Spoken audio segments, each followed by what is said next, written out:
मलिकजादा मंजूर अहमद का एक शेर है, उन्हें ठहरे समुंदर ने डुबोया, जिन्हें तूफान का अंदाजा बहुत था। यह शेर हाल ही में हुए टाइटन पनडुब्बी हादसे पर सटीक बैठता है।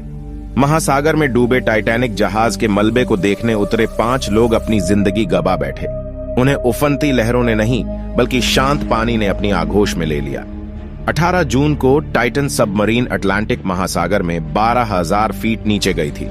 इसके बाद इसका संपर्क टूट गया और यह लापता हो गई। इस घटना के 4 दिन बाद 22 जून को टाइटन का मलबा टाइटैनिक जहाज से 1600 मीटर दूर मिला था। इस हादसे के बाद कई ऐसे सवाल हैं जो लोगों के जहन में आए होंगे। मसलन, समुद्र कितना गहरा होता है? अब तक इंसान कहां तक पहुंचा है? कौन रहता है समुद्र की सबसे निचली सतह पर? धरती की सतह का लगभग 70% हिस्सा पानी से भरा हुआ है और इसमें से केवल 20% हिस्सा ही इंसानों का देखा हुआ है। बाकी का बचा 80% हिस्सा अब भी अनएक्सप्लोर्ड है, यानी अज्ञात है। यहां इंसान अपनी पहुंच दर्ज नहीं करा सका है। इसके पीछे कई वजहें हैं। समुद्र की गहराई में जाना इतना भी आसान नहीं। समुद्र के नीचे जैसे जैसे आप जाना शुरू करेंगे, पानी का तापमान बदलेगा, दबाव बढ़ना शुरू होगा और रोशनी कम होती जाएगी। यही वजह है कि समुद्र में जीव भी पानी की सतह के पास ही पाए जाते हैं। सतह से 1000 मीटर यानी 3280 फीट नीचे रोशनी खत्म होना शुरू हो जाती है। इस जोन को एफोटिक जोन या फिर मिडनाइट जोन कहा जाता है। इसके बाद समुद्र में सूरज की रोशनी नहीं पहुंचती। यहां होता है घना अंधेरा। इसके नीचे जीव भी काफी कम पाए जाते हैं, क्योंकि शिकार करने और तैरने के लिए रोशनी ही नहीं होती।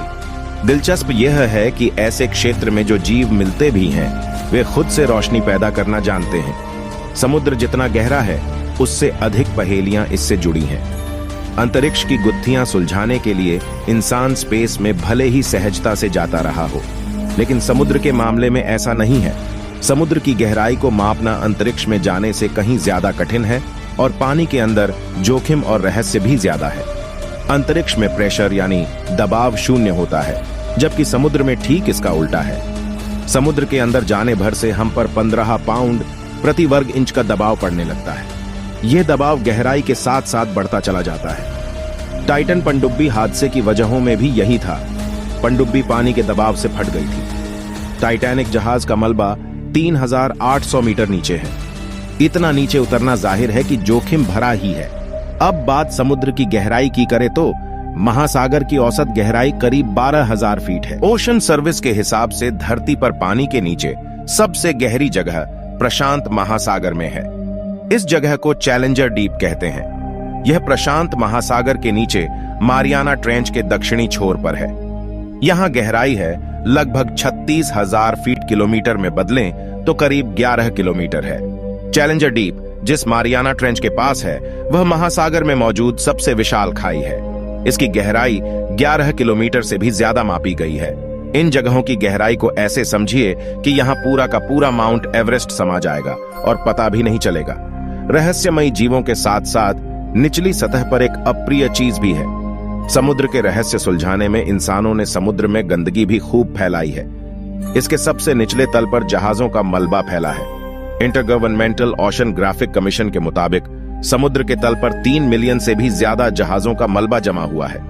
यह समुद्री जीवों के लिए खतरनाक है, साथ ही इंसानों के लिए भी खतरा है, क्योंकि जहाजों के इनमें फंसने का खतरा होता है।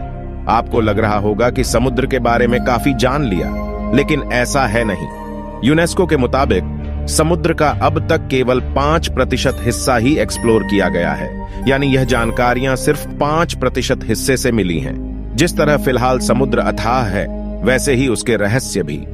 विशाल समुद्र को देखते ही यह प्रश्न पैदा होना स्वाभाविक है कि उसका जन्म कैसे हुआ। दरअसल पृथ्वी के जन्म के समय समुद्र नहीं थे। वैज्ञानिकों का अनुमान है कि समुद्र का जन्म आज से 50 करोड़ और 100 करोड़ वर्षों के बीच हुआ। समुद्र का जन्म धरती की सतह में स्थित पानी से भरे विशाल गड्ढे से हुआ है। दरअसल जब पृथ्वी का जन्म हुआ तो वह आग का एक गोला थी। पृथ्वी जब धीरे धीरे ठंडी होने लगी तो उसके चारों तरफ गैस के बादल फैल गए। ठंडे होने पर ये बाल काफी भारी हो गए और उनसे लगातार मूसलाधार वर्षा होने लगी। पृथ्वी की सतह के गर्म होने की वजह से जो भी पानी बरसता था, वह भाप बनकर उड़ जाता था और वायुमंडल बादल बनकर फिर से बरसने लगता था। लाखों साल तक ऐसा ही होता रहा। जब पृथ्वी पर्याप्त ठंडी हो गई तब इस पर पड़ने वाला पानी उबल नहीं पाता था, लेकिन वर्षा होने का सिलसिला अनवरत जारी रहा। पृथ्वी के निचले हिस्सों में यह पानी भर चुका था।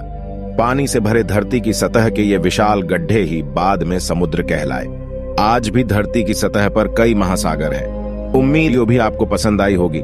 मिलते हैं किसी अगली रोमांच भरी वीडियो में।